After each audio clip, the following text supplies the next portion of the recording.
오늘은 큰 추위 없이 오후부터 대부분 지역에 비나 눈이 오겠습니다. 오전에 충남과 전북부터 시작돼 차츰 확대되겠는데요. 대부분 5에서 20mm의 비로 양이 크게 많지는 않겠습니다만 중부지방을 중심으로는 비와 눈이 섞여 내리면서 서울에는 1cm 미만, 강원 산간에는 3에서 8cm의 눈이 내려 쌓이기도 하겠습니다. 눈비가 내리면서 길이 상당히 미끄러울 것으로 보이니까요. 운전자와 보행자 모두 미끄럼 사고 주의하셔야겠습니다. 비가 내리기 전까지 동쪽 지역은 대기가 건조한 가운데 바람이 다소 강하게 불겠습니다. 인천과 경기 남부 지역은 종일 공기가 탁하겠습니다. 강원 영동 지역은 내일부터 장기간 비나 눈이 길게 이어지겠습니다. 날씨였습니다. 수요일 아침 뉴스 마칩니다. 시청해주신 여러분 고맙습니다.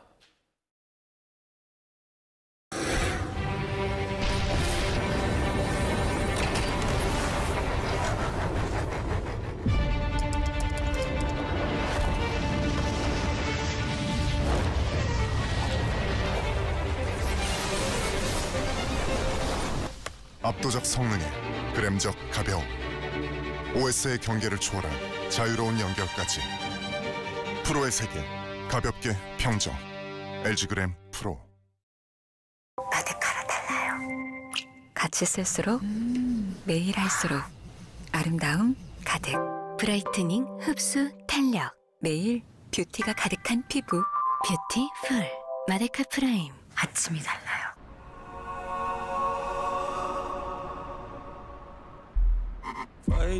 리얼 카카오의 깊고 진한 임팩트. 생크림의 부드러운 디테일. 골든 블렌딩의 풍부한 퍼포먼스. 가나, 디저트의 깊이를 더하다. 프리미엄 가나.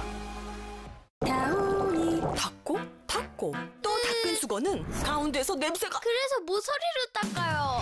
새로운 다우니는 삶은 것 같은 탈취 효과로 30번 닦아도 계속 상쾌해. 다우니 삶은 탈취 플러스. MG 새마을금고의 뿌리는 박영자 할머니, 최종훈 과장님, 이유진 어머니, 2,300만 당신이 우리의 뿌리임을 잘 알기에 MG가 든든한 힘이 되겠습니다. MG 새마을금고. 아침엔 상쾌한 수영. 오늘은 갈 수 있을까? 체력에 자신 없다는 말에 Say No! 세노비스 트리플러스. 체력을 위한 3가지 영양을 한 번에. 나의 체력 자신감. 세노비스. 하리보 스타렉스다. 엄청 맛있고 말랑말랑하지롱. 레몬 맛과 사과 맛이 합쳐오면 완전 맛있어. 우와, 내 스타맥스.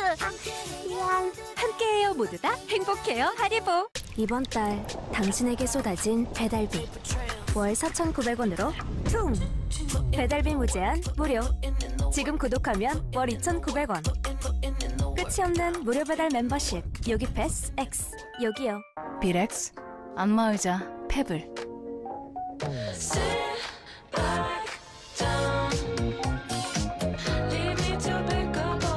페블로 안마의자를 새롭게. 코에이 비렉스. MG 새마을금고의 뿌리는 박영자 할머니, 최종훈 과장님, 이유진 어머니, 2,300만 당신이 우리의 뿌리임을 잘 알기에 MG가 든든한 힘이 되겠습니다. MG 새마을금고. 새해 아침입니다. 오늘 모두가 각자의 소원을 빌지만 이 순간 자기 소원만 비는 사람은 없습니다.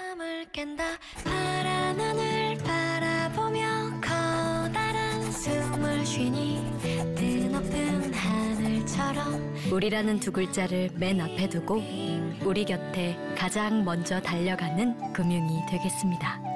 우리 곁엔 우리가 있다. 우리금융그룹.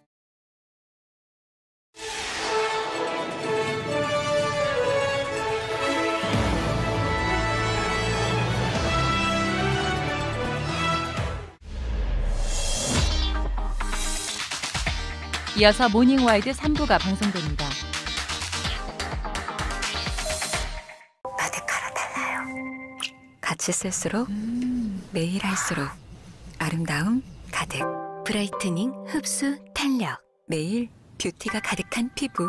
뷰티풀 마데카 프라임. 아침이 달라요. 아침엔 상쾌한 수영. 오늘은 갈 수 있을까? 체력에 자신 없다는 말에 Say No! 세노비스 트리플러스. 체력을 위한 3가지 영양을 한 번에. 나의 체력 자신감. 하리보 스타렉스다.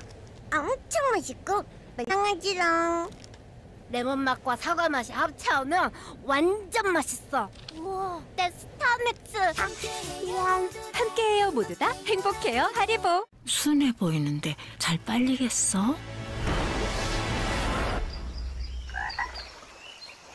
식물에서 온 놀라운 세척력. 세제 인생 60년에 너 같은 세제는 처음이다. 프로시 알로에베라 세탁 세제.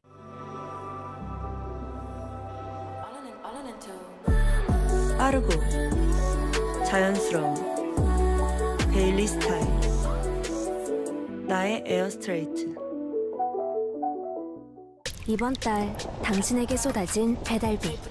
월 4,900원으로 퉁! 배달비 무제한 무료.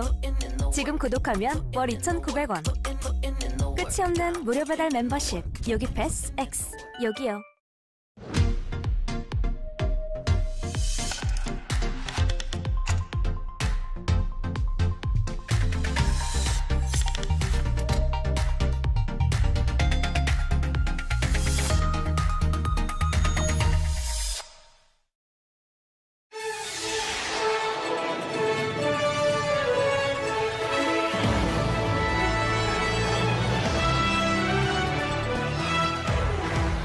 재작년 살기 좋은 아파트로 선정된 신축 아파트 단지. 그런데 이곳에 입주해서 1년여간 살아온 주민들에게 불안간 날벼락 같은 소식이 들려왔습니다.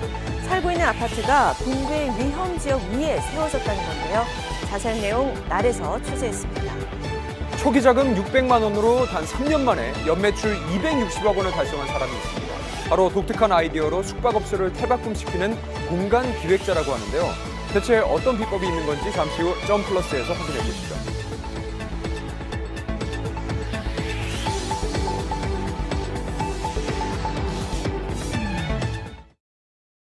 내일 잘 먹어야 하는데. 내일 중요한 날인데. 변비? 오늘 밤 메이킹. 변비, 복부팽만, 식욕부진 한 번에 싹 메이킹. 비우니까 시원하다. 유쾌, 상쾌, 통쾌. 변비엔 메이킹. 아이는 혼자 크지 않는다. AI도 마찬가지. 그래서 한컴이 만드는 건 AI의 글로벌 플레이그라운드. 그 중심에 한컴이 있습니다. 함께 크는 AI, 한컴. 영어는 틀리는 게 무섭다? 근데 우리말도 처음부터 그렇게 잘한 건 아니잖아. 그치? 영어도 그렇게 느는 거야. 스픽에서 틀려야 현실에서 트인다. 사람보다 나은 AI 영어 선생님. 스픽! MG 새마을금고의 뿌리는 박영자 할머니, 최종훈 과장님, 이유진 어머니. 2,300만 당신이 우리의 뿌리임을 잘 알기에 MG가 든든한 힘이 되겠습니다. MG 새마을금고. 좋은 소파. 한 번에 알기는 힘들지만 자코모는 다 알죠. 변함없는 1등 소파. 결국 자코모. 오늘의 커피가 기대되는 건 100도씨라 더 깊어서, 바리스타처럼 섬세해서. 이토록 깊고 섬세한 쿠쿠 스팀백 바리스타 정수기. 비리림밤 비린. 약국에서 제일 많이 팔리는 감기약이 뭐죠? 비리림밤 비린. 판피린 어디서 사야 돼? 엑사현 약국에 판매 1위 감기약. 마시는 판피는 약국에만. 감기 조심하세요. 17년 동안 아이오페 넘버원 크림. 슈퍼바이탈의 생명력이 내 피부에 저력으로. 저력 있는 피부, 빛나는 자신감. 아이오페 슈퍼바이탈 크림. 시작하자 피부 맞춤 클렌징. 닥터브로너스 퓨어 캐스틸 솜.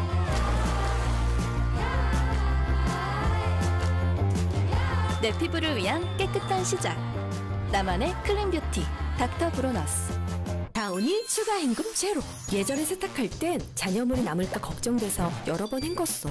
다운이 추가 헹굼 제로로 완전히 달라졌지. 추가 헹굼 없이도 잔여물 걱정 없이 딥클린해서 말끔하게. 다운이.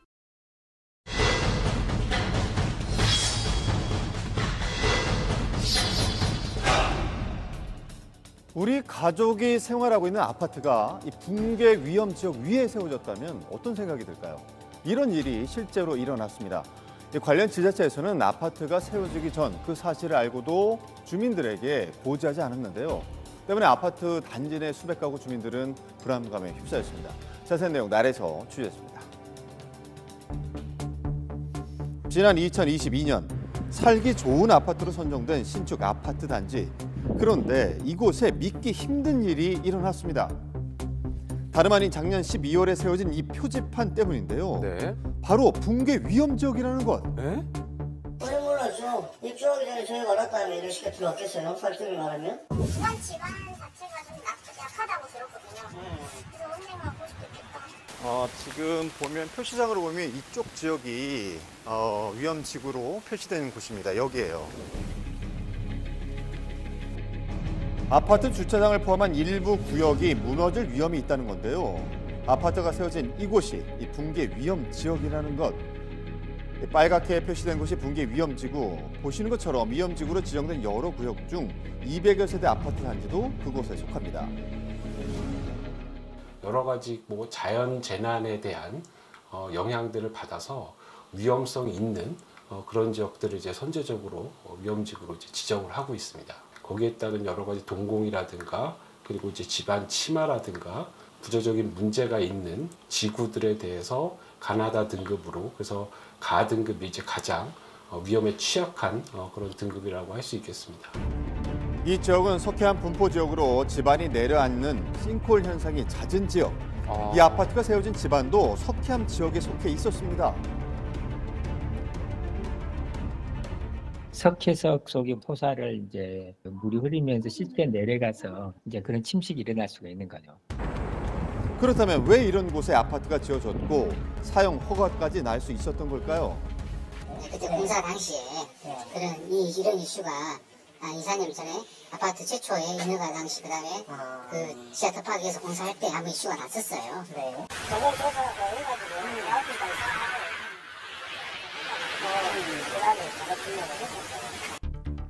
이 단지 역시 공사 중 집안 붕괴가 있었고 그라우팅 공법으로 공사를 진행했다는데요. 땅에다가 구멍을 내고 거기다가 콘크리트를 강제로 압력을 넣어서 부어 넣는 거, 이걸 그라우팅 공법이라고 그러죠. 그래서 집안의 지내력을 증강시키는 효과가 있을 것이다. 세대 전체가 임대 아파트라는 이곳. 현재 공사 중인 2차 단지도 위험구역에 속해 있습니다. 실제로 팻말이 있었던 곳이 바로 저쪽입니다. 이 아파트 전체에서 이제 불안할 수밖에 없는 상황인 거죠. 지금도 한창 공사가 진행 중인 2차 아파트 단지에는 총 80여 세대가 추가로 들어올 예정으로 올해 5월 입주 예정일을 앞두고 있는데요.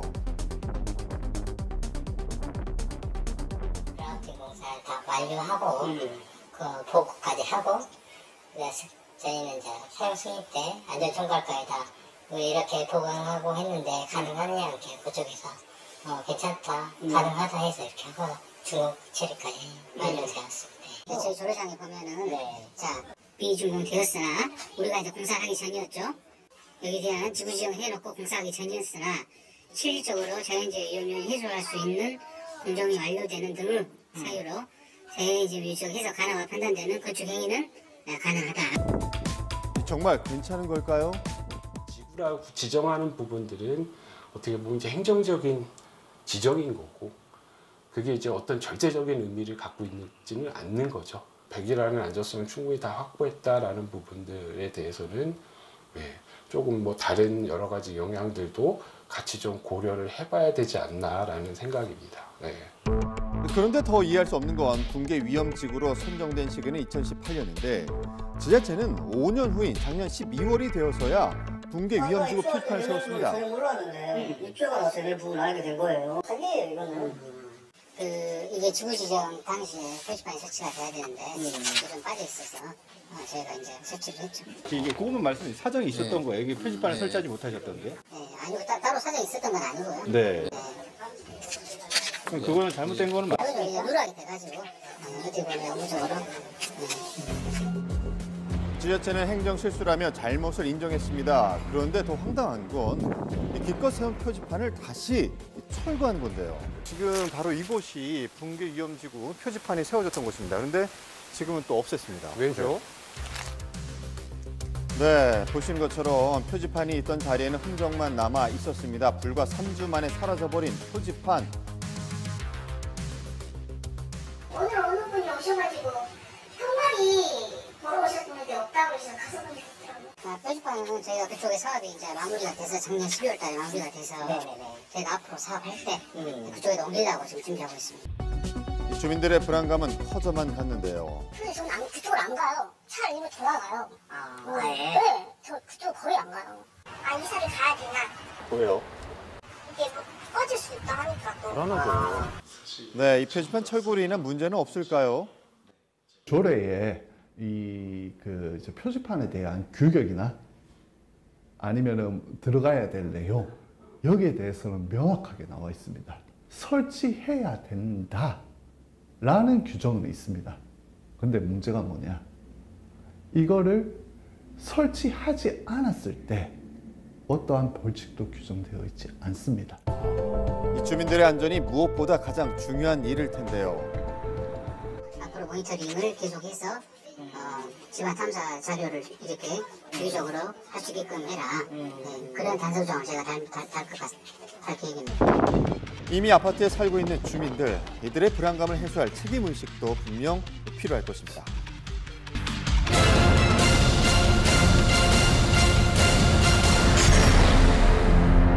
(2008년) 서울특별시 한 주택. 나는 아이에게는 너무나도 미안한 마음뿐이지만 흐느끼며 의미심장한 말을 쏟아낸 광경을 휴대전화로 촬영 중인 여성. 엄마, 나 왔어. 집에 돌아온 어린 딸이 목 놓아 엄마를 불렀지만 대답은 들려오지 않았습니다. 스스로 생을 마감한 듯한 여성. 그 광경을 최초로 목격한 사람은 불과 10살의 어린 딸이었습니다. 그간의 괴로움과 고충을 토로하는 동영상의 내용으로 미뤄봤을 때 동영상이 곧 유서로 추정되는 사람. 불과 10살의 어린 딸을 세상에 홀로 남긴 채 생을 등진 이유가 무엇일까? 엄마, 학교에서 가족 그림 그리라고 하셨는데 난 엄마뿐이야. 우리 아빠는 어디 있어? 아빠 보고 싶어? 아니야, 난 엄마만 있으면 돼. 사망자는 20대 후반의 여성으로 불과 10살 난 딸아이를 홀로 양육해오고 있던 미혼모였습니다. 어린 딸은 어머니의 사망을 목격한 충격으로 실어증 증상을 보였습니다. 극단적 선택으로 사건 종결 직전 이상한 정황을 포착하게 된 경찰. 불안하게 흔들리는 피해자의 시선, 대체 어딜 보고 있는 걸까? 줄곧 카메라 위쪽을 쳐다보는 듯한 사망 여성. 뭔가를 보고 있는 듯 했는데요. 하지만 집 어디에서도 유서는 찾아볼 수 없었습니다. 경찰의 예감이 정확히 적중했습니다. 목을 매 사망하는 경우 대개 발생하는 안구의 출혈 증상인 일혈점의 흔적을 시신에서 찾아볼 수가 없었던 겁니다. 두피 열상이랑 뇌진탕 증상까지 있었는데 두피 곳곳이 찢어진 열상과 더불어 뇌내의 출혈 징후까지 발견된 상황. 스스로 목숨을 끊은 게 아니었습니다. 그리고 어서 누군가 피해자를 살해하고 극단적인 선택을 한 듯 현장을 조작한 겁니다. 교묘하게 위장된 살인사건. 문제는 대체 누가 피해자를 살해했는가 하는 점이었는데요. 그때 경찰의 수사망에 유력한 용의자가 한 명 포착됐습니다. 진짜 진심이에요. 그러니까 제 마음 좀 받아주시면 안 될까요? 아이도 정말 제 아이처럼 열심히 잘 키울 수 있어요. 제 아이한테 좋은 아빠가 되주시기를 약속하면 저도 그 마음 받을게요. 피해자는 곧 이 남성과 동거를 시작했는데요. 그게 최악의 선택이었음이 곧 드러났습니다. 머지않아 그 본색을 드러낸 동거남. 한 번에 끝내야 안 아프다. 하지마! 아니 계단에서 넘어져가지고 크게 다쳤다고 몇 번을 말씀드립니까? 아니 매달 보험료를 꼬박꼬박 내는데 어떻게 이럴 수가 있습니까? 동거남이 설계한 보험 사기에 연루돼 상처가 채 마를 날이 없었던 피해자. 뒤늦게 경찰에 신고를 하게 됐습니다. 봐봐요! 야, 네가 내 뒤통수를 쳐? 네가 그런 것도 무사할 것 같아? 보험 사기 및 폭행죄로 징역 2년을 선고받은 피해자의 전 동거남. 공교롭게도 사건 발생 4개월 전 형기를 마치고 출소한 상태였죠. 동거남이 출소 후에도 모녀의 행방을 수소문하고 다닌 것까지 확인했는데요. 당신이 출소한 지 얼마 지나지 않아 피해자가 살해됐습니다. 그 사람이 미웠던 건 맞는데 그냥 다 잊었습니다. 심증만 있을 뿐 물증은 없었던 상황. 그런데 피해자의 이웃 주민 탐문 중 한 30대 남성이 빈번하게 집 앞으로 찾아왔었다는 목격담이 입수됐습니다. 아니 아니라고. 그렇게 흥분만 하지 말고 차근차근 얘기 좀 해보자. 대체 몇 번을 얘기해야 믿을 건데? 의문의 남성은 도대체 누구고 왜 끈질기게 피해자를 찾아온 걸까? 문제의 남성을 찾아간 경찰은 미심쩍은 행동을 목격했습니다. 네, 실례하겠습니다. 무슨 일이세요? 이 여자분 아시죠? 무슨 일인지 모르겠는데 일단 서로 가서 얘기하시죠. 그 아내가 알면 곤란하거든요. 피해자와 무슨 관계인지 추궁하자 의미심장한 진술이 흘러나왔습니다. 형사님, 그 친구한테 무슨 일 있나요? 그분 살해된 채로 발견됐습니다. 아, 갑자기 왜? 그럼 그 아이는요? 대체 피해자와는 무슨 사이고 피해자에게 아이가 있다는 것은 어떻게 알고 있는 겁니까? 제 아이니까요. 보자마자 알 수 있었습니다. 제 딸이란 걸. 만약에 우리 사이에 아기가 생기면 어떨 거야?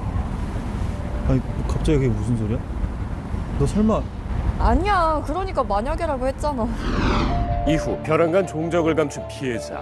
어디에 있는 건지 또 살아는 있는 건지 의문 속에 10년의 세월이 지났는데요. 그렇게 갑자기 사라져버렸고 그러다 우연히 10년 만에 만났는데 그 친구 옆에 웬 아이가 하나 있더라고요. 너 맞지? 엄마. 딸. 그럼 이 아이 설마... 그런 거 아니니까 착각하지 마. 제 아이일지도 모르는 그 아이를 본 순간 마음이 진정이 안 되더라고요. 매일같이 피해자를 찾아가 매달렸지만 번번이 받아주지 않는 피해자가 살해된 것이 그저 우연입니까?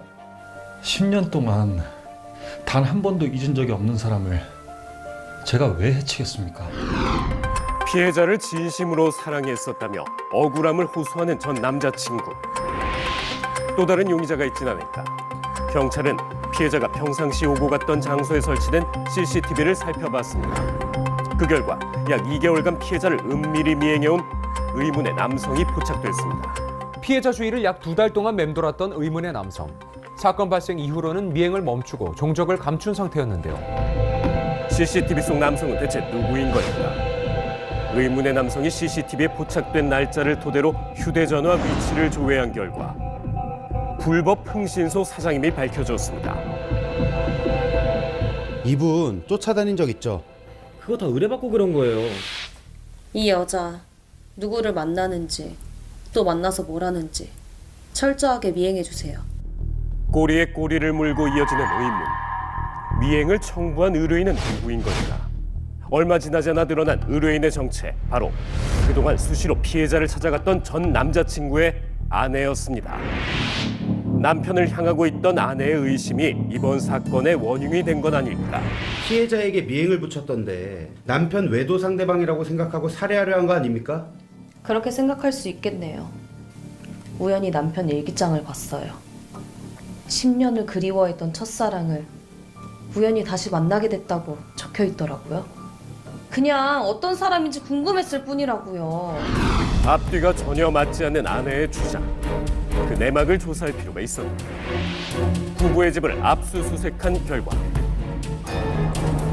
충격적인 내용이 담긴 한 장의 서류가 발견되기에 이르렀는데요. 남편이 피해자의 딸의 신부임을 알리는 친자 확인 검사 결과였습니다. 안녕. 누구세요? 아줌마는 엄마 친구야. 엄마 친구예요? 피해자의 친구임을 가장해 아이에게 접근해 머리카락을 얻어냈던 건데요.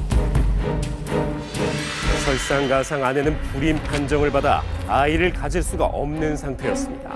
피해자의 아이가 남편의 친자로 확인된 상황. 범행 동기로 작용했을 가능성이 있었습니다. 피해자 아이의 친부가 남편임을 알고 있었네요. 제 남편도 그 여자도 죽이고 싶을 만큼 미웠지만 그렇다고 어떻게 사람을 죽입니까? 어린아이에겐 아무 죄가 없다며 범행 혐의를 부인하고 있는 아내. 그때 사건 당일 수상한 광경을 본 한 명의 목격자가 나타났습니다. 그날 어떤 사람이 아이 손을 잡고 데려갔어요. 아이가 순순히 쫓아가길래 아이가 아는 사람인 줄 알았죠. 혹시 이 사람들 중에 그 사람이 있나요? 이 사람이에요. 사건 발생 추정 시각 직전 아이를 데려간 인물 전동건남이었습니다. 사건 당일 당신이 아이를 데리고 간 것을 본 목격자가 있었습니다. 아이는 왜 데려갔습니까? 아 그냥 집에 돌려 보냈잖아요. 뭐 다친 데 있어요? 아 진짜 저한테 왜 그러시냐고요, 형사님. 그저 군것질거리를 사준 뒤에 집에 돌려보냈을 뿐이라고 언성을 높입니다. 단단한 벽에 가로막힌 듯한 수사. 피해자를 살해한 범인은 누굴까? 사건 해결을 실마리는 생각하지도 못했던 부분에서 불쑥 찾아왔습니다. 근데 여기 페인트 냄새가 심하게 나는 것 같지 않아요? 불현듯 수사관의 뇌리를 스쳐간 한 가지 정황. 최초 출동 당시 집안에 페인트 냄새가 진동했다는 점이었습니다. 다시 한번 사건 현장을 면밀하게 정밀 감식하기 시작한 담당 수사관. 이내 한 뼘가량의 흰색 페인트가 벽면에 덧칠돼 있는 것을 발견합니다. 굵기 정도로 봤을 때 피해자 사후에 칠해진 걸로 추정됐는데요. 다시 말해 범인이 무언가를 은폐하기 위해서 페인트를 발랐다는 뜻이었죠. 적외선 광원 감식기를 통해 문제의 벽면을 꼼꼼히 살펴본 결과 페인트 아래 감춰진 미세 혈흔이 부착됐습니다. 혈액 점검물의 경우에는 약 415나노미터의 적외선 파장에서 가장 잘 관측되는 특징을 가지고 있습니다. IR 감식기를 페인트에 투사하면 혈액은 검게, 페인트는 밝게 보이므로 감춰진 잠재 혈흔이 선명하게 드러나 보입니다. 페인트가 덧칠된 곳이 살짝 패인 것을 봤을 때 누군가 벽에 뒤통수를 찢듯 부딪히며 혈흔을 남긴 듯 보였는데 덧칠된 페인트 속에 가려져 있던 혈흔. DNA 감식 결과 피해자의 혈흔이 아니었습니다. 새 용의자의 구강상피 세포를 채취해 현장에서 발견된 혈흔과 대조한 결과 정확히 일치한 한 명이 있었습니다. 피해자 살해 후 극단적 선택으로 꾸민 범인은 전 남자친구의 아내였습니다. 피해자 집 벽에 덧칠된 페인트 아래에서 당신 혈흔이 발견됐습니다. 이래도 발뺌하실 거예요? 전 남편을 정말 사랑해요. 그런데 그 여자한테 뺏길 수도 있다는 생각에 도저히 참을 수가 없었어요. 남편이 첫사랑을 잊지 못하고 그 사이에 아이까지 있다는 걸 알게 된 범인. 질투가 곧 걷잡을 수 없는 증오로 번지기 시작했습니다. 특이한 걸 발견했는데 그 여자랑 함께 살았던 동거남이 보험 사기죄로 징역 2년 살고 최근 출소했네요. 그래요? 알겠어요. 범행에는 숨은 공범이 있었는데요. 충격적이게도 피해자의 전 동거남이었죠. 이 여자 알죠? 너무 잘 알죠. 원한이 깊은 것 같던데. 1억 원의 대가를 건네기로 약속하고 전 동거남을 공범으로 끌어들인 아내. 피해자 아이의 납치를 지시했습니다. 누구세요? 저 그 사람 아내예요. 더 설명할 필요 없겠죠? 모든 건 철저히 계획돼 있었습니다. 단도직입적으로 얘기하는데 그쪽 남편하고 저하고 아무 사이 아니에요. 그래요? 엄마 안녕. 뭐해? 나 기다리고 있잖아. 빨리 와. 나 기다리고 있을 테니까 빨리. 이거 뭐예요? 미리 준비한 유서를 꺼내든 아내. 동영상 찍으면서 읽어. 스스로 유서를 읽는 영상을 촬영토록 강요해 타살 혐의를 지우려 한 겁니다. 스스로 목숨을 끊지 않으면 아이가 무사하지 못할 거라고 협박한 범인. 하지만 피해자는 범인의 말을 믿을 수가 없었던 겁니다. 내 딸 어딨어? 내 딸 어딨어? 이게 진짜! 결국 돌이킬 수 없는 짓을 저지른 범인. 증거인멸 시도에 돌입합니다. 거친 몸싸움을 벌이던 중 바닥에 머리를 찧어 의식을 잃어버린 피해자가 스스로 목숨을 끊은 듯 현장을 조작한 겁니다. 어머니의 모성에 맞아 완전 범죄를 위한 범행의 도구로 여겼던 비정한 두 범인. 흰색 페인트로 덧칠된 그날의 악행은 다리를 해봐도 숨길 수가 없었습니다.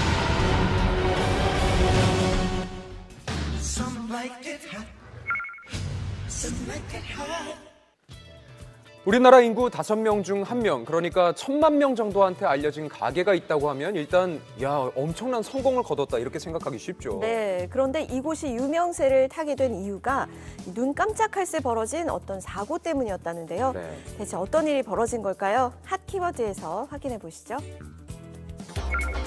첫 번째 키워드, 내 가게에 1000만 관객?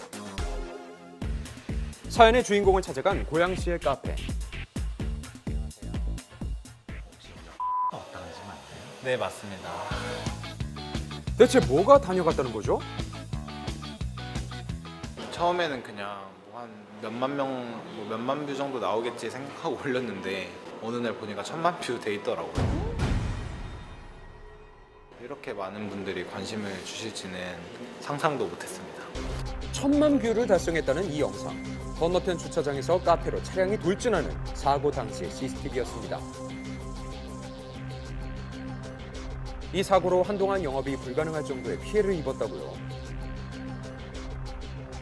차가 주차장 쪽에서 들어왔고 앞에 있는 의자를 치면서 여기 문 거의 앞까지 문 앞에서 멈췄죠. 큰일 날 뻔했네요. 순간 움직이지도 못하고 말도 못하고 하고 한 5초 정도는 그냥 가만히 있었던 것 같아요. 차가 정면으로 뚫고 들어온 그 거기에 테이블이 하나 있는데 항상 거기에서 커피를 마셨었거든요. 다행히 인명피해는 없었지만 트라우마가 생겨서 치료도 받았다고요. 진짜 당황스러워서 아무것도 몰랐어요. 근데 갑자기 매장에 차가 전시돼 있는 거예요. 그래서 이제 무슨 차인지 봤더니 카페로 돌진했던 차량의 정체는 3억 원 정도의 고급 스포츠카였습니다. 문을 뚫고 들어갔던 차량 때문에 대부분의 좌석이 망가져서 이대로 영업을 접어야 하나 고민하기도 했습니다. 진짜 머리가 하얘지고 뭐 망했다 이런 생각보단 진짜 죽을 수도 있겠다. 이제 이거를 많은 사람들한테 알려야 되겠다는 생각이 들었어요. 폐오픈 한 달 만에 아찔했던 사고를 알리기 위해서 만든 쇼폼 영상이 1000만 뷰를 달성하게 된 건데요. 몸이 벌벌 떨렸어요. 이 영상을 보고 찾아오는 손님들까지 있다고 합니다.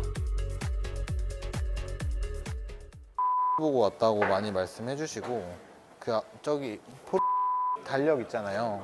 그것도 팔로워분께서 주시면서 힘내시라고 갖다 주셨거든요. 힘내라고요? 사고 덕분에 개발한 메뉴도 있다고요? 위에 있는 바스러진 분태들이 저희 카페를 위한 준비한 히든 카드가 있습니다. 음료 위에 올라가 있는 자동차. 사고 당시의 현장을 재현해서 개발한 메뉴라고 하네요. 같은 사고가 반복될까 걱정되는 마음에 철제 울타리를 설치했고 외벽은 강화 유리로 바꿨습니다. 23년에 포가 들어와서 정말 힘들었고 이게 로또 당첨될 확률보다 작다고 생각하거든요. 24년에는 이거 발판 삼아서 힘든 일이 있어도 그때 상황 생각하면서 더 열심히 해보려고 합니다. 이 영상 보시는 분들도 힘든 일 많으시겠지만 그 상황에서도 어떻게 해결할까를 좀 잘 고민하다 보면 그걸 잘 이겨낼 수 있을 것 같아요. 두 번째 키워드. 장사 접으라면 뭐 먹고 사나요? 지난 9일 개식용 금지법이 국회에서 의결됐죠. 2027년부터 식용 목적의 개 사육, 도살, 유통, 판매 시 처벌할 수 있다는 건데요. 시대가 많이 바뀌었고 서구화되고 우리나라도 반려견 좋아하는 사람이 너무 많아요. 먹는다는 자체가 키우고 있는 입장이기 때문에 그런 일은 없어야 된다고 생각하죠. 보신탕 판매점이 많은 골목도 한산해졌습니다. 저희들한테는 오지 마세요. 제발 좀. 예. 음식을 법으로 금지하는 게 있나요? 이것만 그냥 한 그릇씩 두 그릇씩 파는데 하루에 장사를 못하게 하면 못하는 거죠. 3년간의 유예 기간 동안 폐업하거나 업종을 바꿔야 해서 생계에 지장이 생겼다는 건데요. 다른 걸로 하려면 모든 걸 바꿔야 되지 않습니까? 새로운 가게로 식당으로 한다 하더라도 그게 쉽지 않는 일이거든요. 시민들도 찬반 의견이 나뉘었습니다. 그냥 놔두면 자연적으로 감소되고 없어질 것 같은데. 잡아 먹지 마라 하면 먹지 말아야지. 안 그래? 그거 말고도 먹을 게 천진데. 관계부처는 어떤 방안을 준비 중일까요? 어떤 방법으로 이제 얼마만큼 할 것인지 정부하고 그 육견 단체들하고 협의가 진행이 되고 있습니다. 근데 구체적인 사항은 저희가 지금 말씀드리기는 좀 곤란한 것 같고요. 더 큰 문제는 사육 중인 개들을 보호할 만한 것도 부족하다는 거죠. 수산업만 해도 지금 현재 식용견으로 사육되고 있는 식용견이 한 몇십만 마리에 해당된다라고 지금 추정을 하고 있습니다. 50만 마리 내지는 더 많은 숫자의 식용견을 어떻게 처리를 할 것인지에 대한 대책 마련이 굉장히 시급하다라고 생각을 하고 개 식용 금지법의 유예 기간이 남은 만큼 대책 마련이 시급합니다.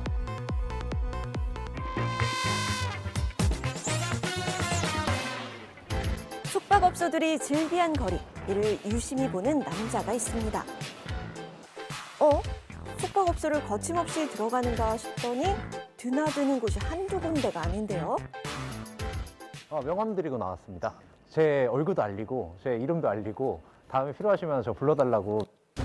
대체 이분 직업이 뭐죠? 저는 모텔 전문 시공사를 하고 있습니다. 숙박업소 전문 공간 기획자 정우석 씨. 모텔은 전국에 25,000개 정도 있습니다. 생각보다 많아요. 근데 모텔 전문 시공사는 들어본 적이 저는 없거든요. 있을 수는 있겠지만. 그래서 저는 여기가 기회의 시장이라고 좀 봤죠. 여기가 저희가 지금 리모델링 하고 있는 공사 현장입니다. 아, 여기가요? 네. 일반적인 숙박업소와는 다른 특별한 것이라도 있는 걸까? 공사가 진행 중인 곳을 방문했는데요. 그다음에 여기에다가는 저희가 스피커를 빌트인을 할 거예요. 딱 그냥 이 객실가 원래 그냥 무라이체인 것처럼 그렇게 만드는 게 이 방의 이제 컨셉이에요.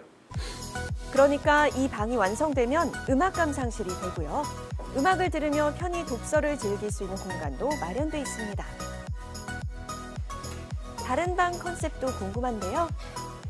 우리 투숙객들의 이번 이제 핵심 타겟이 대학생들이에요. 스터디 카페와 모텔을 한번 결합해보는 재밌는 시도를 여기는 지하에다가 좀 해보려고 합니다. 친구들과 함께 공부하고 토론하고 휴식도 취할 수 있는 복합적인 공간으로 바뀔 예정이라는데요. 각 방마다 고객이 취향대로 선택할 수 있는 다양한 테마로 채워질 거라고요. 그렇다면 이런 독특한 컨셉의 숙박업소, 업주들은 과연 얼마나 만족하고 있을까요? 라운지로 지금 바꾸고 있습니다. 라운지로. 지금 부산에 모텔을 하나 가지고 있어요. 네. 그래서 처음으로 이제 시공사를 찾다가 이분이 그냥 일반적인 숙소가 아닌 뭐 즐길 거리, 취향대로 선택할 수 있는 그런 숙소를 만들어 주셔가지고 지금 현재 매출이 다른 업장보다 저희가 월등히 높아요. 그래서 올해 신촌할 때도 다시 저희가 부탁을 드렸어요. 고객 만족도가 높아 여러 번 의뢰하는 경우가 많다고 합니다. 여기는 몇 번째 리모델링 공사를 하고 있는 공간이에요? 55번째입니다. 55번째. 1년 매출이 얼마나 되세요? 2023년 260억 했습니다. 2023년에요? 네. 한 해 매출이 무려 260억 원. 놀랍게도 회사 창업 후 3년 만에 이뤄낸 성과라는데요. 시작은 혼자 했지만 직원들도 생겼습니다. 저는 신입사원 입사를 국내 숙박 플랫폼 회사로 입사를 했었어요. 그래서 모텔을 어떻게 시공해야지 이제 성공할 수 있냐 이런 것들을 많이 제가 탐구할 수밖에 없었던 그런 환경에서 일을 했었기 때문에 어려서부터 모텔에 대한 관심을 제가 많이 가지게 되었고 숙박 플랫폼 회사의 경험을 바탕으로 운영한 공유 숙박업소가 이 일의 시작이었는데요. 회사 생활을 한 4, 5년 했는데 통장에 600만 원밖에 없는 거예요. 시설이 완전 낙후되어 있어서 임차인을 받을 수 없는 그런 수준의 건물을 좀 찾아서요. 2년 정도 무상 렌탈을 받고 싶다. 대신 난 여기를 옛날 TV의 러브하우스 같이 완전 새로운 공간으로 내 돈을 들여서 꾸미겠다. 7년 전 재산이었던 600만 원을 투자해 리모델링한 방. 손님들 반응은 뜨거웠습니다. 매일 만실이었어요. 제가 숙소를 오픈했는데 한 2시간 정도 다른 업무를 보고 왔는데 방이 거의 한 달치가 다 차 있었던 거예요. 해외 이제 여행객들 많이 오고요. 뭐 다른 지역에서도 놀러 많이 오고 이 재개발 지역 아무것도 없는 동네인데도 공간만 보고도 여기를 찾아오는구나. 그런 거를 좀 많이 배웠죠. 자신만의 아이디어에서 가능성을 발견하고 이후 숙박업소 전문 인테리어 회사를 창업했습니다. 우선 호텔에는 접목할 수 있는 컨텐츠가 저는 굉장히 많았어요. 예를 들면 PC방을 접목할 수도 있고 음악을 듣는 공간을 좀 접목할 수도 있고 영화관을 저는 접목할 수도 있다고 생각했어요. 우석 씨의 손을 거쳐 완성된 숙박업소는 어떤 모습일까 기대되는데요. 보이세요? 대형 화면에 자연 풍경이 넓게 펼쳐집니다. 독특하네요. 이 공간 자체는 이제 다른 관광 호텔들 대비해서 특색이 있으면서도 뭔가 비주얼에서 밀리면 안 된다라는 좀 생각이 있었습니다. 실내지만 마치 숲의 한가운데 와 있는 듯한 착각이 드는 인테리어. 로비에 들어서면서부터 기분이 좋아질 것 같죠? 그렇다면 투숙객들이 머무는 방은 어떤 모습일까요? 비밀의 문을 열고 들어가면 일반 호텔과 차이가 없어 보이나 했더니 침대 옆에 우석 씨만의 아이디어가 숨어 있었습니다. 밖에서 쌓인 피로를 풀어주는 마사지기가 비치돼 있고요. 또 명상도 즐길 수 있습니다. 여기 보면 좋은 소리가 납니다. 이곳이 휴식을 위한 방이라면 여기는 영화관 못지않은 영상과 사운드를 즐길 수 있는 영화룸. 그리고 이곳은 눈치채셨죠? 누구의 방해도 없이 짜릿한 승부를 즐길 수 있는 게임룸입니다. 그 외에도 취향별로 고를 수 있게 13개 테마의 객실이 있습니다. 그러니까 처음에는 저희가 여러 사례를 만들기 전까지는 반신반의하셨어요. 근데 이런 성공들이 계속 반복되면서 사실 시장이 생각보다 크지 않아서 소문도 빨리 돌거든요. 그러면서 기하급수적으로 이제 저희한테 이렇게 좋은 기회들을 맡겨주셨던 그런 경험을 가지고 우석 씨의 아이디어는 입소문을 타며 의뢰 건수가 매년 늘었다는데요. 작년에는 재작년 대비 2배 이상 매출이 올랐습니다. 전 내년도에 400억 하는 게 목표입니다. 목표를 향해 달려가는 우석 씨의 발걸음엔 밤낮이 없습니다. 새롭게 리모델링을 진행할 장소, 컨셉을 정하기 전 반드시 선행하는 작업이 있다는데요. 상업시설의 매출 규모를 좀 봐요. 여기는 이제 17억 정도 되는 규모인데 일반적인 다른 저희 프로젝트 대비해서 좀 적은 매출을 보이고 있는 그런 동네예요. 훨씬 더 우리를 찾아올 수 있는 반경을 넓힐 수 있는 컨셉을 찾거나 그런 컨텐츠들을 잘 도입을 해놔야 멀리서도 여기를 찾아올 만한 유인들을 만들 수가 있습니다. 그래서 여기는 이제 료칸 컨셉과 같은 새로운 컨셉으로 저희가 시도를 해보는 그런 프로젝트인 거고요. 의뢰받은 숙박업소 주변 상권과 유동인구를 살피고요. 주변 숙박업소들 중 최근 리모델링한 곳을 가보는 것도 중요하다는데요. 꼼꼼히 둘러봅니다. 침대도 이제 스프링 매트리스 치고 되게 이제 고사양의 매트리스 같아요. 이런데 굉장히 편하죠. 심지어 누워서 잠을 청해봅니다. 좋은 침대가 있다고 해도 누워보지 않으면 얼마나 좋은지 모르듯 우석 씨의 성공 비결 역시 좋은 아이디어를 생각만으로 끝내는 게 아니라 실행해보는 거라고 하는데요. 앞으로의 걱정들을 좀 많이 하거든요. 근데 그 걱정들이 저는 정말 의미가 없다고 생각해요. 왜냐면 한치 앞에 내가 미래가 어떻게 될지 모르는데 일단은 실행을 뭔가를 하면은 그 다음에는 나도 모르는 새로운 세상이 열리기 때문에 미리 뭔가 예측해서 지레 겁먹고 할 필요가 전혀 없이 정말 심플하게 내가 맞다고 생각하는 거는 실행할 줄 아는 용기가 있으면 분명히 내가 지금 상상하지 못한 세상이 열릴 거라고 좀 이야기들을 많이 해줍니다.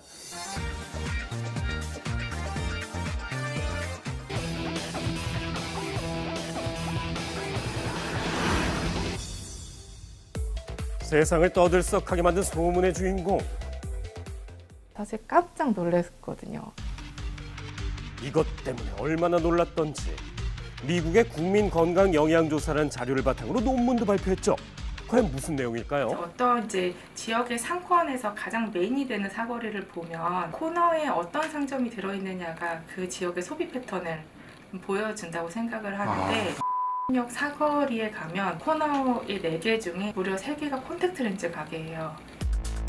우연히 눈에 들어온 안경원 3군데 하나같이 이것을 팔고 있었다는데 바로 소프트 콘택트 렌즈였죠. 콘택트 렌즈의 특성상 방수 기능도 필요하고 얼룩으로부터 방지하는 기능도 필요할 텐데 그렇다면 이 PFAS가 들어있지 않을까? PFAS요?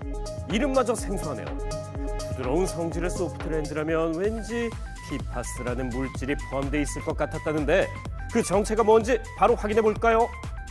과불화 화합물은 흔히 코팅이 필요한 프라이팬이나 종이 빨대, 방수 요리에 쓰이는데요. 물이든 기름이든 끄떡없죠. 불소가 산소와 접촉성이 좋습니다. 그래서 산소 투과율을 높여서 소비자가 그 렌즈를 착용했을 때 편안하다 이런 것을 느낄 수 있고요. 그리고 무엇보다 표면 에너지를 낮춰주거든요. 눈꺼풀과 렌즈의 마찰력을 감소시켜 줄 수 있어서 이물감을 적게 할 수 있습니다. 산소 투과율을 높이고 이물감은 낮춰서 결국 착용감을 극대화하는 거죠. 이게 다 탄소와 불소의 강한 결합력 덕분인데요. 이 물질의 장점이자 단점이기도 합니다. 콘택트 렌즈를 사용한 사람과 사용하지 않은 사람을 비교를 했을 때 사용한 사람들에 있어서 이 과불화 화합물의 체내 축적의 1.2배 높은 것을 확인을 하였습니다. 렌즈 사용자의 과불화 화합물 혈중 농도 얼핏 봐도 높긴 높습니다. 과연 이래도 괜찮을까요? 현재까지 알려진 거는 고혈압, 당뇨, 고콜레스테롤 혈증, 암을 유발하거나 또 내분비계를 교란시키고 면역 체계도 교란시킨다는 연구들이 있어요. 한 번 흡수되면 잘 분해되지 않는 데다 각종 질환까지 유발할 수 있다는데요. 각별한 주의가 필요해 보입니다. 먹고 마시고 입는 것에 다 있으니까 렌즈 하나쯤 더 늘어도 별일 없겠지 생각하셨다면 자, 집중해 주시기 바랍니다. 이게 자연 중에서는 존재하지 않습니다. 과부라 화합물은 인간이 인위적으로 만든 포레버 케미컬 이렇게 불립니다. 사라지지 않는 화학물질. 안구 접촉만으로 전신에 영향을 끼칠지 한편으로는 의문도 드는데 어떤가요? 우리 눈 안에 눈물이 있는데 이 눈물에 용출된 PFAS도 이제 눈물샘을 통해서 우리 몸속으로 좀 들어갈 수 있고 주로 이제 우리 몸속이나 생태계에서 오랫동안 잔류하는 성질을 가지고 있습니다. 차곡차곡 쌓이게 된다는 것이고요. 더 이상 분해가 잘 안 된다는 유기화합물로 구분이 되어 있거든요. 특별히 화학 처리를 더 하지 않으면 분해되기가 아주 어려운 물질 중에 하나입니다. 영국의 유력지죠. 가디언을 비롯해 세계 여러 매체와 학계에서도 렌즈 속 과부라 화합물과 위험성에 주목하는데요. 아예 안 쓸 수는 없는 건가요? 이게 위험할 수 있다. 환경에도 위험하고 인체에도 노출이 누적되면 위험할 수 있다는 게 알려진 게 비교적 최근이라 이걸 대체할 수 있는 물질을 개발을 지금 많이 하고 있긴 하나 이 과부라 화합물의 성능을 대체할 만한 제품은 아직까지는 개발되지는 않고 있습니다. 그렇다면 지금으로서 최선의 방법이 뭘까요? 잇몸병? 아파본 사람은 압니다. 겉과 속이 다른 게 문제죠. 겉으론 붓고 피나고 속으론 염증이 깊어지고 그냥 두면 늦습니다. 이가탄으로 지키세요. 잇몸병엔 이가탄. 촉촉함은 우러른 듯 탄탄함은 타고난 듯 진정된 게 타고난 피부상이로다. 아니, 우로싼 건데? 한 통으로 완성한 남자의 피부 건강 올인원 우루오스. 여기 국물 앞에선 국물도 없는 맛집이 있습니다. 쉽게 타협하자면 맛집의 고집 그대로 더 미식 국물 요리. 와, 드시는 건 아직도 선수시네요. 잇몸은 현역이거든요. 그럼요. 잇몸은 은퇴가 없으니까 잘 관리하세요. 염증은 줄여주고 잇몸 속부터 건강하게. 인사돌 플러스. 잇몸 속부터 단단하게. 인사돌로 플러스 하세요. 인사돌 플러스. 여러분은 소프트 렌즈 살 때 뭘 보고 선택하시나요? 콘택트 렌즈 같은 경우에는 이제 의료기기이기 때문에 이제 우리가 이러한 이제 정보들을 통해서 과부라물이 위험하다라는 거를 소비자가 안다고 하더라도 보다 안전한 제품을 좀 선택할 수 있는 기회가 주어지기가 어려운 상황인 거죠. 콘택트 렌즈는 표면 접촉 의료기기로 분류되는데요. 그래서 생물학적 영향을 미치는지 몇 가지 시험을 통과해야죠. 하지만 제품을 본다고 알 수는 없답니다. 시중에 판매 중인 소프트 콘택트 렌즈 겉면을 보시면 이유를 알 수 있죠. 과부라 화합물이 들어있는지 확인하고 선택할 기회조차 없는 거네요. 무독성이라는 건 세상에 존재하지 않기 때문에 점점 독성이 낮아진다 하더라도 그 독성이 완전히 사라진다 하는 것은 아니거든요. 네. 이런 것들이 이제 적은 양이라도 오랫동안 쌓일 수 있기 때문에 PFAS가 들어가 있는 많은 생활용품들을 사용할 텐데 렌즈뿐만이 아니라 여러 가지들을 다 이제 줄여줘야 우리 몸에서 노출이 종합적으로 좀 줄어들 수 있고 건강으로부터 우리를 보호할 수가 있겠죠. 특히 다양한 색상을 입힌 소프트 렌즈는 이물감과 산소 투과율을 높여야 하니까 과부라 화합물 함유량이 더 우려된다는데 듣다 보니 이런 생각이 드네요. 소프트 콘택트 렌즈 지금처럼 계속 착용해도 될까요? 선택을 할 수 있다면 안경을 쓰는 게 조금 더 좋지, 여러 면에 있어서 좋지 않을까라는 생각. 걱정거리는 또 있습니다. 소프트 콘택트 렌즈가 올해부터 온라인 판매가 허용됐다는 사실 알고 계셨나요? 더 많은 수요가 예상되는데 눈 건강을 해치지 않는 선에서 착용할 방법은 없을까요? 콘택트 렌즈는 최소한으로만 사용하는 게 가장 좋습니다. 이제 렌즈 자체 자극으로 인한 결막 위험이 있을 수 있겠고 오래 꼈을 때 산소 투과가 잘 되지 않아서 이 각막이 숨을 못 쉬게 되는 각막 저산소증으로 인해서 신생혈관이라는 걸 만들게 되는데 이 신생혈관은 정상적인 혈관이 아니기 때문에 결막염, 각막염 같은 것들이 좀 생길 가능성이 높죠. 물론 발맞춰 변화도 보이고 있습니다. 과부라 화합물 규제가 바로 그것이죠. 과부라 화합물이 인체에 미치는 부정적인 건강 영향에 대한 우려가 커지면서 국제사회에서 이 과부라 화합물에 대한 이제 규제가 높아지기 시작했습니다. PFAS는 이제 아직까지는 우리나라에 많이 알려져 있지는 않아서 규제가 거의 없는 것으로 알고 있고요. 이렇게 이제 이런 연구들을 통해서 우리가 위험성을 인지하게 되면 이제 정부 차원에서 제품들의 규제가 이제 필요할 것으로 생각합니다. 소비자는 안경을 자주자주 활용하고 당국과 제조업체는 대안 마련을 위해 더 노력해야겠습니다. 네, 보니까 지난 8월 벨기에에서는 종이 빨대 20종류 중 무려 18종에서 과부라 화합물이 검출됐다고 밝혔는데요. 이 때문에 불안해하는 분들도 많죠. 네, 그래서 이 제지업계에서는 국내 제품에는 유해 물질이 없다는 시험 성적서를 공개한 바 있는데요. 네. 실제로 한 대학교에서 분석한 결과 국산 제품에서는 단 2곳에서만 극히 미량이 검출됐다고 합니다. 참고하시면 좋겠습니다. 새해가 밝았지만 여전히 얄팍한 우리의 지갑. 이런 때 다시금 주목받는 단어가 있죠. 아이스크림 파는 곳이나 사진관이랑 마트 같은 데서 계산도 셀프로 하잖아요. 이미 우리에게 익숙한 셀프 주유소부터 빨래방까지. 정말 다양한 곳에서 만날 수 있는 이 단어, 셀프. 전문가의 분야라고 생각했던 곳에서도 그 바람이 불고 있습니다. 경기도 외곽에 위치한 한 정비소. 다양한 차량들이 모여드는데요. 능숙한 솜씨로 바퀴를 떼어내는 이 사람. 혹시 정비소 사장님이세요? 예. 아니요.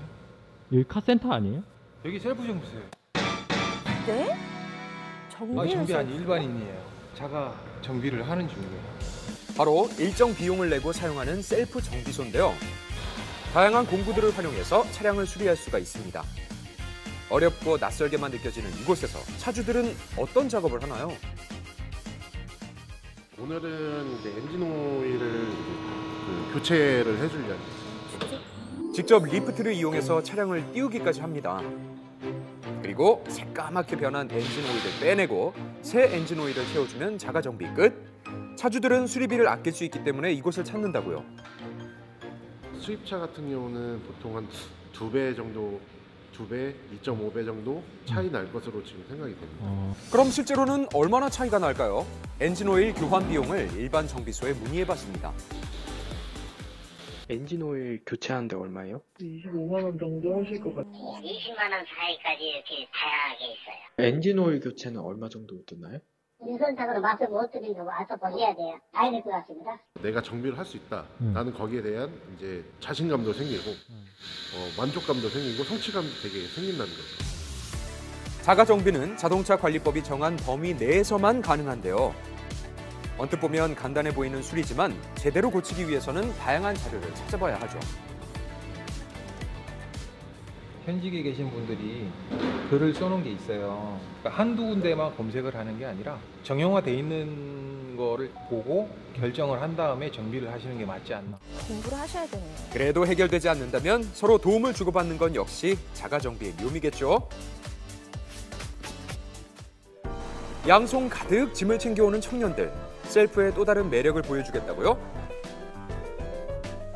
다양한 조리기구들과 제대로 갖춰진 주방까지 원하는 대로 활용이 가능한 공유 주방입니다. 스페인 요리를 오늘 함께 해보면 어떨까 싶어서 해산물을 이용한 빠에야라는 요리하고 폴포, 문어를 이용한 그 샐러드 요리. 그래서 각자 집에서 재료를 가져와서 좀 더 재밌게 해보고자 합니다. 색다른 음식을 직접 만들어 먹기 위해서 모인 대학생들. 능숙하지는 않지만 요리에 대한 열정은 그 누구 못지 않은데요. 반 정도만 자르면 돼. 반 정도? 아, 이렇게 크게? 얘 다시 뭉쳐놔야겠다, 내가. 이렇게 실수는 조리 과정에서 발생하는 또 다른 재미. 이렇게 이들이 수고스러움을 자처하고서라도 직접 만들어 먹는 이유가 있습니다. 또 그 직접 하는 거랑 사서 먹는 거랑 완전 느낌이 다르니까. 특히 혼자라면 엄두도 내지 못했을 다양한 음식들을 접하면서 먹거리에 대한 시각도 넓어졌다고요. 빠에야 같은 경우는 스페인에서도 되게 고급 비싼 요리예요. 그러다 보니까 한국에 와서 더 비싸져서 한 4-5명이서 먹으면 거의 20만 원 정도는 스페인 음식을 제대로 먹으려면 나오지 않나. 한 가지 메뉴 사 먹는 가격으로 한 3가지 만들어서 먹을 수 있는 거라 가성비가 엄청 좋지. 가성비가 좋군요. 이렇게 관심사가 비슷한 친구들끼리 모여서 음식을 만들다 보면 먹는 즐거움은 물론이고 가성비는 덤으로 따라오죠. 또 내 손으로 직접 요리를 하니까 맛은 어떻겠어요. 배가 되는 것 같습니다. 직접 요리를 해먹고 그걸 본인이 먹는 게 상당히 좋은 영향을 끼친다고 해요. 저도 요리하고 친구들도 같이 요리해서 함께 이제 얘기도 나누면서 먹으니까 더 뿌듯하고 더 맛있게 느껴지는 것 같아요. 셀프 소비가 각광받는 이유는 뭘까?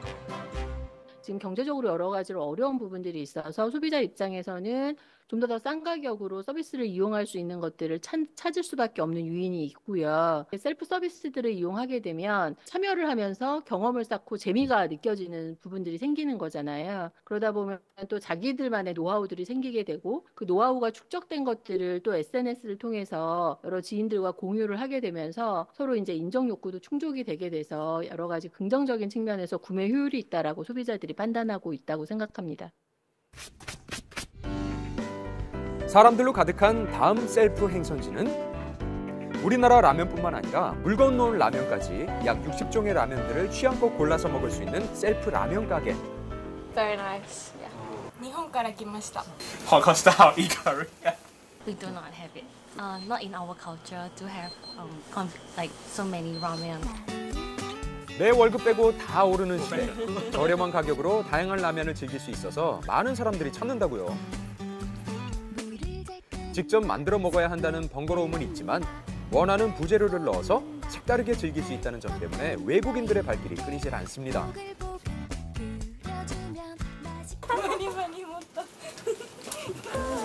자신만의 개성으로 다시 태어나는 라면들. 아는 맛이 무섭다고 라면에 치즈는 또 참을 수가 없는 조합이죠. 그리고 음주 전후로 속을 데우기 위해서 이곳을 찾는 사람들이 많은데요. 그 틈에서 특이한 방법으로 라면을 즐기는 청년들이 있습니다. 원래 여기 깨도 뿌려 먹어야 맛있는 것 같아요. 아 맞네. 참깨볶음면 같은 느낌. 약간 참기름 넣었으니까. 즉흥적으로 만들어낸 라면 어떤가요? 맛있겠죠.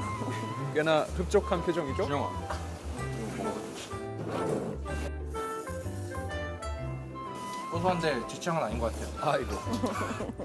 한국인이라면 비장의 무기처럼 누구나 하나쯤은 가지고 있다는 나만의 라면 요리법. 마요네즈를 따로 소스나 이제 양념을 만들어서 이제 비벼 먹는 라면. 글쎄요, 조리 과정만 봐서는 도저히 맛이 상상되질 않는데요. 먹을만 한가요? 진짜 맛있는데요. 굳이 이곳을 찾는 이유는 뭘까요? 집에서 먹으면은 아무래도 토핑이나 이런 거를 넣고 싶어도 집에 있는 재료밖에 못 넣고 또 밖에서 통으로 사와야 되고 이런데 여기서 먹으면은 재료도 다 저렇게 소분돼 있고 마음껏 이용할 수 있어서 자주 오는 것 같아요. 불안과 맞물려서 탄생한 셀프 소비. 가성비와 재미 모두 잡으면서 주목받고 있습니다.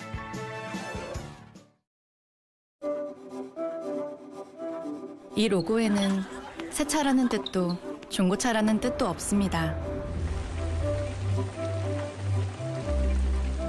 오랜 시간 당신과 함께해왔고 앞으로도 함께할 현대자동차라는 뜻만 있습니다. 시작합니다. 또 하나의 현대자동차. 현대 서티파이드. 현대인증 중고차. 이제 눈가주름을 위해 애쓰지 마세요. 이지클레어가 있으니까. 눈가주름 89.3% 개선에 도움. 이지클레어의 능력을 쓰세요. 눈가주름 개선 의료기기 이지클레어.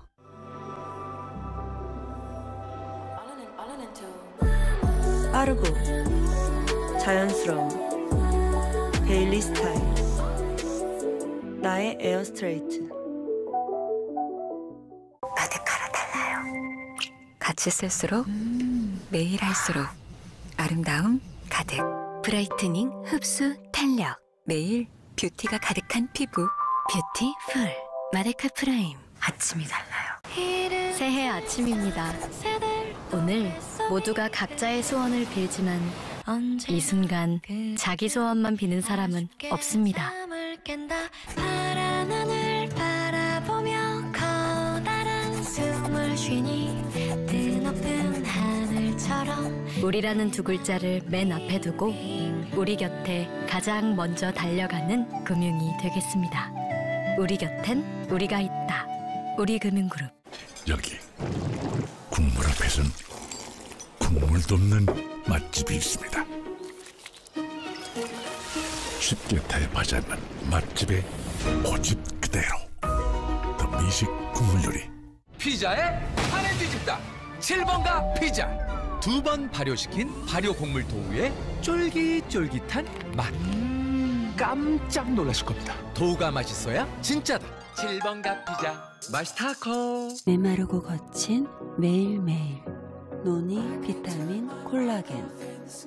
지친 나를 위해 자연으로 채워주는 시간. 20K 앰플 아이아린 채널 온. 기승을 부리던 추위가 누그러지고 있습니다. 네. 오늘은 어제보다 4도 이상 따뜻하겠는데요. 다만 전국에 비나 눈 소식이 있으니까 안전사고 유의하셔야겠습니다. 오늘은 미세먼지 농도 꼼꼼히 보셔야겠습니다. 인천과 경기 남부는 종일, 그리고 서울과 수도권 지방은 밤에 농도가 짙겠는데요. 미세먼지는 특히 피부 염증을 유발할 수 있으니까 마스크 착용 잘하시고요. 또 외출 후에 체안에도 신경 쓰시기 바랍니다. 오늘 건강한 하루 보내시고요. 저희는 내일 아침에 다시 인사드리겠습니다. 고맙습니다.